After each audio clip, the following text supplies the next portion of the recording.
Kaidogo. Tulia tu. Kaze tu mkono. Ni sawa. Ni sawa. Aya. Pole pole.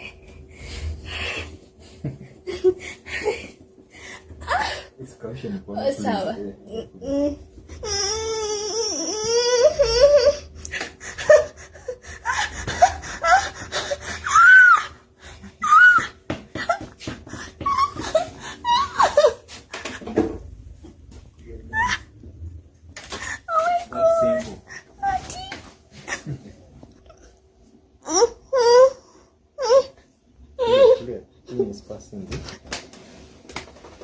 Ouch.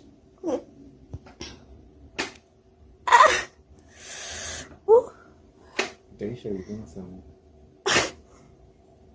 Umesikia? Na feel ina beat but na feel inaachia kidogo. Yeah. Imeacha.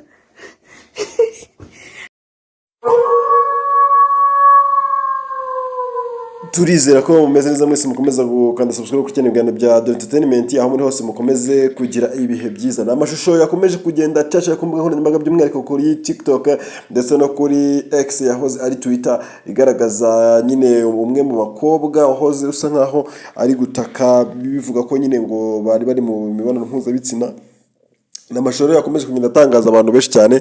Namashusho yakomeje kugenda ababaza imbaga nyamwinshi bavuga ati ibintu bisigaye bikorerwa kuri TikTok bisigaye biteye ubwoba cyangwa se bisigaye biteye inkeke cyangwa se biteye ikibazo. Namashusho yacaca ku mbuga by'umwihariko nyine ku rubuga rwa TikTok ngira ngo abantu benshi mwenda mwatangiye no video mwabonye nyine amashusho mwabonye ko nagerageje no gushyira ariko ntabwo nayagaragaje kubera ko ntabwo ari biba byemewe n'amategeko cyangwa se byemewe n'amategeko agena abakontent creator cyangwa se abashinzwe gushyira ama video kuri YouTube. Uramutse ubikoze abari amahano bashobora kwita baguhana nyine mu buryo budasanzwe cyangwa se YouTube channel yawe ugasanga ntabwo ikibaye cyangwa se bayihaye monetization mu gihe waba utarabura monetization. Nabako n'umukobwa w'umunyakenya n'umusore w'umunyakenya namashusho agaragara ku mbuga nkoranyambaga bari gukora imibonano mpuzabitsina live byanyuze ku rubuga rwa TikTok.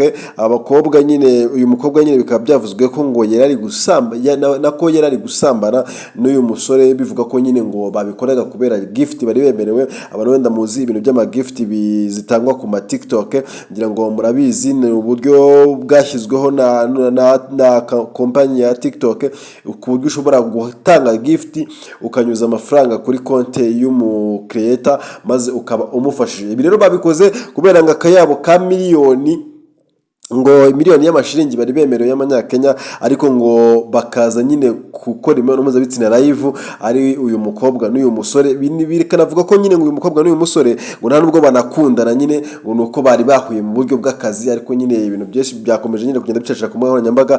Abandi bati ubuyobozi bwa leta ya Kenya burangajwe imbere na Dr. William Ruto akaba ari president nyine w'iki gihugu bivuga ko ngo yaba ari we muntu ugiye kubikurikirana cyangwa se kubera ko ngo byakomeje guca igikuba ku mbuga nkoranyambaga bivuga ko Kenya yaba iri kujya harindimuka kubera ko ibintu biri gukorerwa kuri TikTok by'umwihariko ku ba creator bo muri Kenya biteye ubwoba bigatera n'inkeke by'umwihariko ku baturage ndetse na generation ya Kenya cyane ko Kenya ni igihugu giteye imbere, ni igihugu gifite infrastructure cyangwa se gifite economy iri hejuru. Ubwo iyo mvuze ngiri hejuru mba ngeranyije n'ibi bihugu bindi byacu byo muri East Africa. Ntekereza ko Kenya economy yabo cyangwa se GDP yabo iri hejuru byibuze kurusha ibi bihugu bindi bigera kuri 4 bikikije iki gihugu cya Kenya. Ni ibintu byakomeje kugenda bivuga ku mbuga nkoranyambaga.